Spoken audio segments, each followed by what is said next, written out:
পড়ুয়াদের ব্যক্তিত্ব এবং লাইফ স্কিল বিকাশের সার্বিক রিপোর্ট কার্ড তৈরি করতে চলেছে রাজ্য।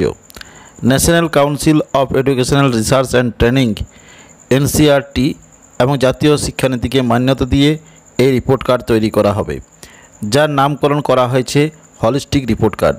এবার থেকে আর শ্রেণীভিত্তিক নয়, প্রথম থেকে অষ্টম শ্রেণী পর্যন্ত ছাত্রছাত্রীদের সার্বিক অগ্রগতির রূপরেখা তৈরি করতে হবে একটি রিপোর্ট কার্ডে। পুস্তিকা আকারে এই রিপোর্ট কার্ড ইতিমধ্যেই পৌঁছে গিয়েছে বিভিন্ন স্কুলে। প্রথম থেকে অষ্টম শ্রেণীর মধ্যে 3টি পর্যায়ে ছাত্রছাত্রীদের মূল্যায়ন হবে। সেখানে যেমন জ্ঞান অর্জন সম্পর্কে সবিস্তারে তথ্য থাকবে, একই সঙ্গে সংশ্লিষ্ট পড়ুয়া ব্যক্তিগত এবং সামাজিকভাবে কীভাবে নিজেকে তুলে ধরছে তাও উল্লেখ করা হবে। এছাড়াও থাকছে পড়ুয়ার নাম, ঠিকানা, আধার নম্বর, রক্তের গ্রুপ সহ নানা তথ্য। নয়া নিয়মে মাসে একবার পড়ুয়াদের পঠন পাঠন ও দক্ষতার বিকাশের মূল্যায়ন করা হবে। এই রিপোর্ট কার্ড তৈরি করতে পড়ুয়াদের দৈহিক, মানসিক এবং বৌদ্ধিক এই 3টি স্তরে বিকাশে গুরুত্ব দেওয়া হয়েছে।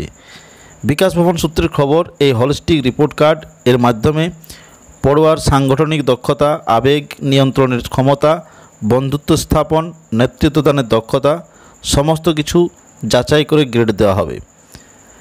লেখায় খামতি রয়েছে কিনা সেটাও রিপোর্ট কার্ডে উল্লেখ করতে পারবে শিক্ষকরা। চলতি শিক্ষাবর্ষ থেকে এই রিপোর্ট কার্ডটি কার্যকর করতে বলা হয়েছে সরকারের তরফে। এবছর প্রথম শ্রেণী থেকে অষ্টম শ্রেণী সমস্ত স্টুডেন্টেই রিপোর্ট কার্ড পেয়ে গেলে আগামী বছর থেকে শুধুমাত্র প্রথম শ্রেণীকে এই রিপোর্ট কার্ড দেওয়া হবে।